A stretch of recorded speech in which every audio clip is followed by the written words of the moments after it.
In most cities, you can't bring a regular bicycle on a commuter train during rush hours. It has to be some sort of bicycle that either collapses or folds. This is a bike I purchased from Scolarian. It has joints on the top tube and down tube that allow the frame to be easily split apart. With this option, the frame was $830. Here's how you break the frame down. It just requires an Allen wrench.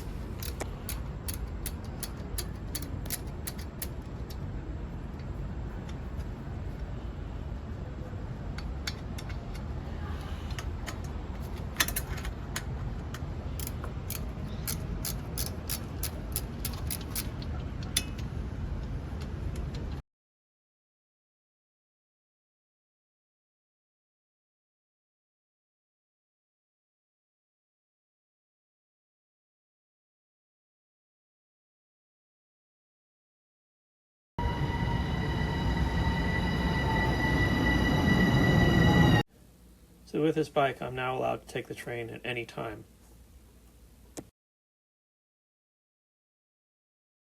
And here's how you reassemble it. It only takes a minute.